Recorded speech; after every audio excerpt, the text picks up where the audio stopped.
interesting. Well, anyway, I have a whole lot of interesting colleagues. But anyway, she seems to be interesting on an awesome Tuesday morning. And I'm talking of no other person but Patience Monday.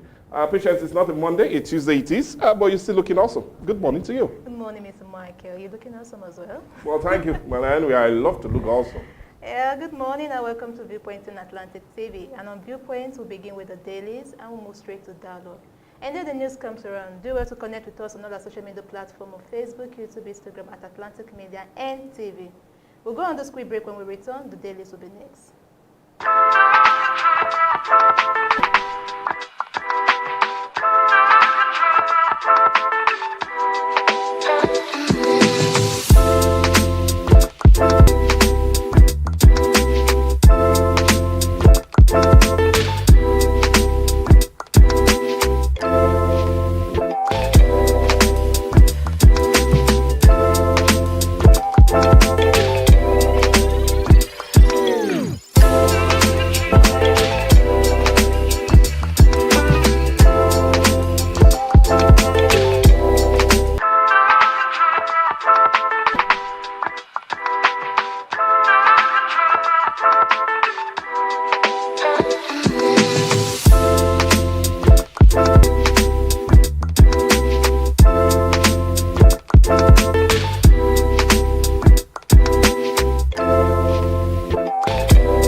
Atlantic TV.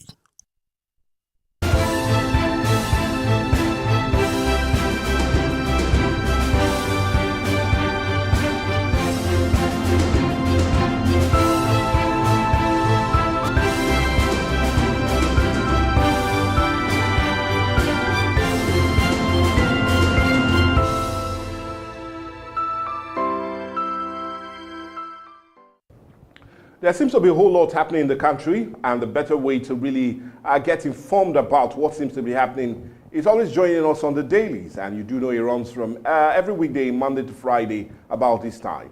Now, talking about the dailies, we have 4 review this awesome morning, and we have the Punch, the Vanguard. This day, we do have Nigerian Tribune, the Nation, Daily Trust. As much as it's sunny, and Daily Sun will be wrapping things up. But you do know I always enjoy starting with the Punch, and let's see if the Punch still has its usual. No surprise. Federal government, World Bank in talks over second largest $1.25 billion loan. Well, anyway, remember we talked critically about loan 2 weeks back, but it looks as if the government is not listening. Loan approval expected 6 months before 2027 presidential election. World Bank flares high political risks ahead of 2027 polls. And NESG warns Nigerian debt outlook remains troubling. But don't trouble yourself with that, but read it up on page 2 of the Punch. Let's see if we take some leading stories still on the front page of the Punch this morning. NNPC, NURPC remits 322 billion naira, $116.9 million after Tinubu order. And you can get more of that on page 37. Coup plotters reach out for spiritual cover. Hey, let's say fail. But anyway, according to a cleric, and page 12 seems to have that story. ISIS moves operation to West Africa, US ones, and Nigeria seems to be at the crossfire. But read that story up on page 7. 2027 presidency, Atiku Northern ticket campaign faces resistance. And if you want to know why that resistance seems to be, page 2 of the Punch has more of that stories. Let's see if we take some leading stories still on the front page of the Punch. Tinubu governors utilizes Fasorati at 100. And well, anyway, everybody's really giving him thumbs up on page 12. Adeleke dispose Osun monarch after US conviction. I remember the COVID-19 saga and how he diverted some funds for COVID-19. But anyway, just grab a copy of the Punch, page 12 has that story. Rivers Assembly, Fubara loyalists reject APC screening report. And you can get more of that politicking on page 14. 17 foreigners rescued in Lagos anti-trafficking operation is a major one on page 5. Oil hits $104 as US-Iran peace deal fails. And don't fail to read all that story up on page 37. While the picture of the day is that of the Ekiti Deputy Governor and a whole lot of orders and the APC Governorship Campaign Council. And you can see Opeyemi Bamidele and the Ekiti Governor himself, Oyebaji Biodun, all during the governor's re-election campaign tour in some local government in Ekiti State. And funny enough, all of that played out yesterday. Well, that's the much you can take from the Punch newspaper. Let's check out story making rounds to the dailies this morning on This Day newspaper. And on this day, the leading story reads, Atiku Zone self-defeating. Kwankwaso, I will run with Obi. Well, you can run and get that story up on page 8 of this day. Still on the front page, amid intense pressure to resign, UK Prime Minister Keir Starmer weighs his option. You can get more of that on page 5. Still on the front page, Trump-Iran ceasefire on support. Well, it's a major one on page 8. Still on the front page of this day, Presidency Tinubu to spearhead Africa's economic transformation talks in Kenya, and the riders to follow, advancing Nigeria economic reform agenda also on the card. Well, it's a major one on page 8. Let's see if we can take more of the leading stories still on the front page. Dangote plans $50 billion IPO valuation for 650,000 barrel per day refinery. That is a major one on page 6. Still on the front page, there seems to be a major one there on the front page as we have two leading stories. But we'll go with the first one talking about the picture of the day. It's none other but that of Ogami Atuwashe, the third CFR meet Otufo Osei-Tutu in Ghana during the 27th coronation anniversary of the Ashanti in Kumasi, Ghana recently. Well, that's what you can take on this day this morning. Well, let's see if we'll really go to see how sunny it is. Daily Sun will be where we're running next to. And on Daily Sun this morning, the Senate sets 14-day deadline for senators-elect to be sworn in. And we're talking about rules for the 11th Assembly to declare seat vacant thereafter.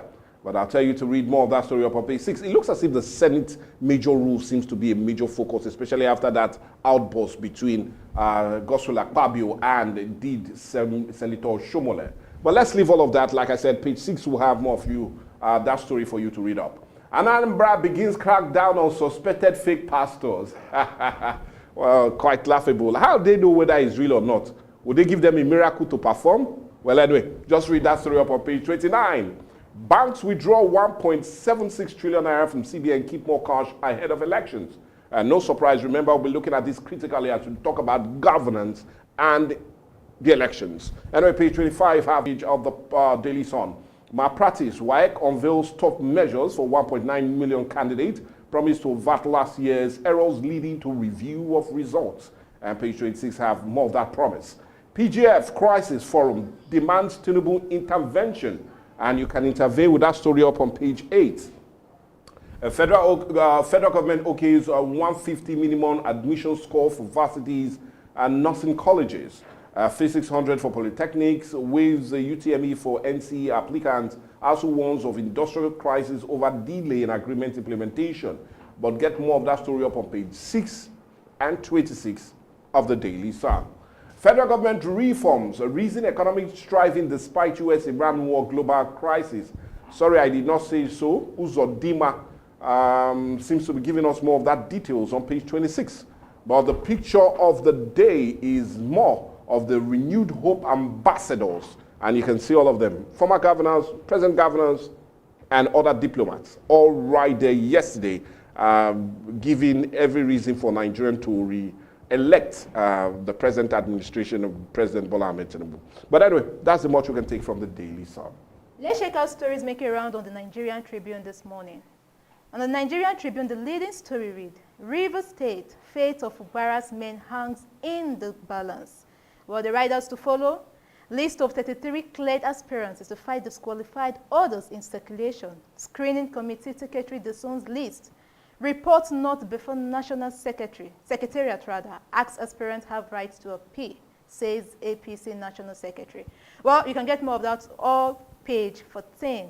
Still on the front page, after CTC from American court, Osun governor disposes Apetumodu over fraud. Was a major one on page 26. I warned them the coup against Tinubu will fail. Well, Islamic cleric says so. And the video confession played in court.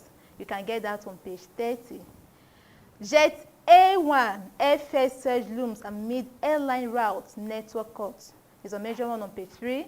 Still on the front page, let's look and get more of the leading stories on the front page of the Nigerian Tribune. ACF orders forensic audit over alleged 1.4 billion naira endowment fund transfer. Well, it's an interesting one on page 30. UTME Owoye Jesu Donshin emerges overall best with 372 marks. Wow. It's an interesting one, and federal government set 250 benchmark for varsity admission. Well, it's a major one on page 24. Fashoranti life inspires justice, national unity, says Shetima. His life defines true leadership, Ayedu Atiwa says so. You can get that on page 4. And talking heads, eating eggs could cut Alzheimer risks by 27%, says researchers. Wow. I think we'll have to be eating more of eggs. You immediately after the show, I'm taking 2 eggs. And I don't think it's good for your health, Mr. Michael. They said 27%? Well, let's see to that. Well, the picture of the day is that of the commissioning of Chief Ruben Faroshi flyover in Akure on Monday. Well, that's what you can take on the Nigerian Tribune this morning. The Nation is where we're running next to as we try to look what the nation has for the nation. Well, anyway, on the Nation newspaper this morning, Atiku attacks NDC over zoning of presidential ticket to South. And remember, we looked at this critically yesterday. Ex-VP decision taken to favor individual rather than national interest. And if you find that interesting, I'll just tell you to read up that story up on page 2. But let's see if we take some other leading stories still on the front page of the Nation this morning. Tinubu in Kenya for France African Economic Cooperation meeting is a screamer on page 2.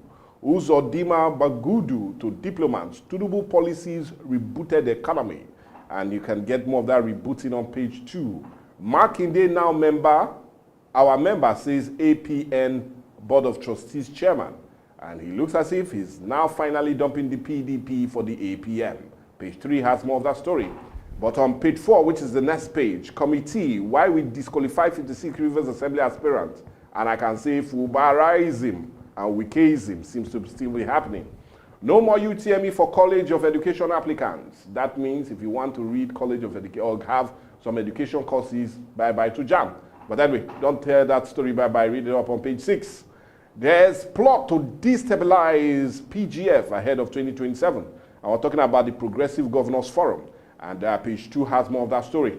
But the picture of the day, let's see if it's more of a double header right there. But all talking about politics. And give us support. Ekiti State Governor Oyebaji speaking to a crowd of supporters at Ekiti in the re-election campaign tour of Ekiti West local government area. And funny enough, that happened just yesterday. Well, anyway, that's the much you can take from the Nation newspaper. It's a beautiful Tuesday morning here on Viewpoint, and I trust you're having a good time as we look at the Daily Trust this morning. And on the Daily Trust, the leading story reads, is Tinubu changing security architecture? Well, I don't know, but you can get that on page 3. Still on the front page, 16-year-old Daniela Oweye emerges 2026 UTME highest scorer. That is, she's having a total of 372 points. Well, it's an excellent one. Congratulations to you, and I pray you continue keeping up that excellent performance. And you can get up that story on page 7. Another judge orders arrest of ex-minister Saleh Maman. It's a major one on page 7, and still on page 28 of the Daily Trust. 500 naira pepper tomatoes disappear from markets as prices skyrocket. Are they still selling 500 naira pepper tomatoes? Of course, they are selling 500 naira tomatoes, but I think now you have to increase the money you give. Well, anyway, I hope Madam will not hear this.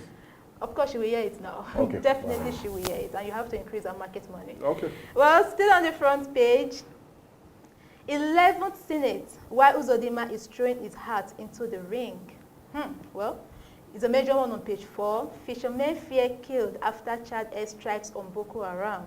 It's a disturbing one on page 5. Alleged coup, again, families of suspect protest in Abuja. Well, you can still get up that story on page 5.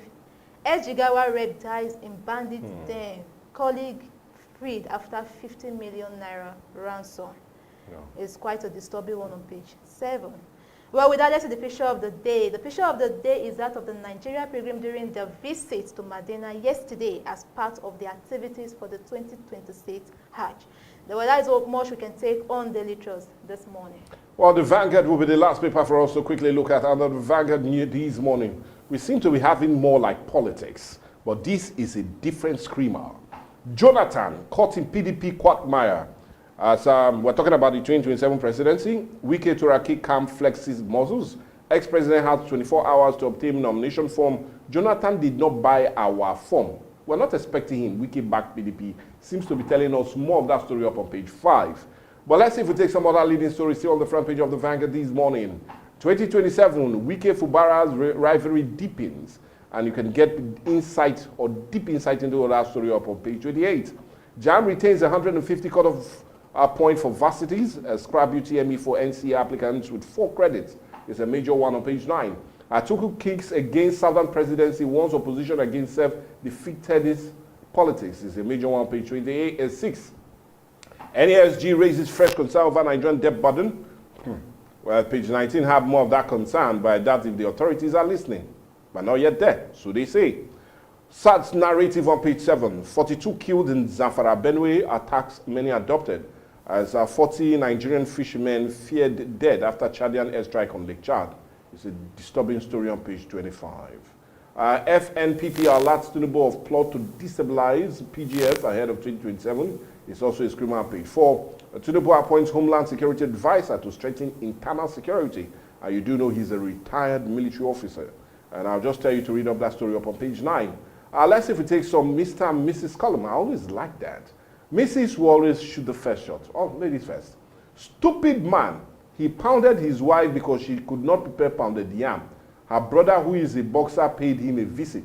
Then Mr. in curiosity asks, where is he now? In the hospital, in a pounded state, says Mrs. Now you know, before you marry any woman, check if their brother is a boxer or a fighter. Well, anyway, let's see if we take the picture of the day. The picture of the day is more of assumption of office. And we're talking of no other person but Mr. Mohammed Abdullahi, the new CBN governor, Mr. Cardoso, and the newly appointed deputy governor of the CBN, Mr. Lamido Yagudu. Shortly after Yagudu subscribed to the relevant oath and formally assumed office at the CBN yesterday. Well, that's much you can take from the Vanguard, and funny enough, all dailies this lovely morning. I will always emphasize, if you find any truly enjoyable, please read them up, not now, after Viewpoint on Atlantic TV. We need to go on a break. Dialogue will take center stage next, right here on Atlantic TV.